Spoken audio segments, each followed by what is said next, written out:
first started coming to mountain communities probably about 1972. And back then we would play, you know, we'd get in a ski lodge and maybe play 6 nights a week. And that was always fun. And but the one thing we love about the mountain communities is that, of course, you have a wide mix of people who, like us, aren't from here that are going to come to the show. But it's just such a great way to get to do it. And, you know, I wish everybody in America could see this. To the wild unknown. I've been called the king of Telluride. Once again, I didn't make up any of this stuff, and it's flattering. I mean, I've learned to get over the embarrassment of it. I think it's just one of those things, if you just keep going, they just assume maybe you are the king. But this year, in the year of '09, will be my 35th consecutive Telluride. A town to burn, not a cent to waste, no rock unturned. Days like those you've got to throw away.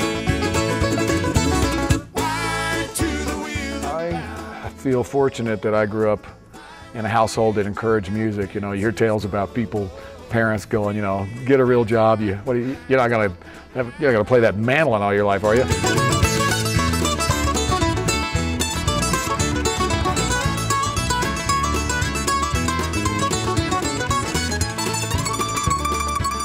My dad played the fiddle and my mother played the guitar, and two of my sisters sang and played. And music was very much encouraged. And so there was a mandolin and a fiddle around the house. And I started on mandolin at age 11. And my father would listen to these fiddle records, and there would always be a mandolin player playing along on those too. So I got it, for some reason the mandolin was the one I wanted to try first. And then probably about age 13, I wanted to try my hand at fiddling too.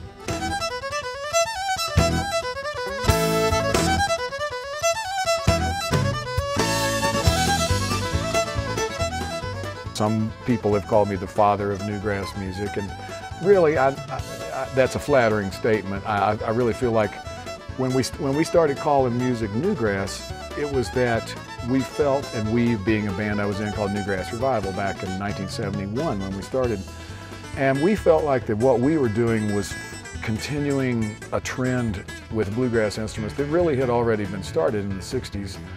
What a great time that was for the melting pot of musical styles coming together.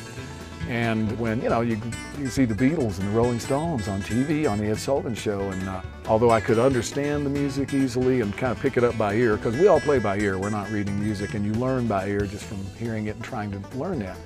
But it was when I could see the musicians and watch their hands, you know, that would be like a massive door opened, and in my case, watching TV kind of helped me learn to play something.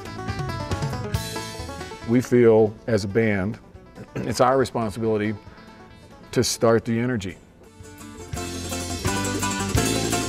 Oh, the least that I can say, heaven is in your hand.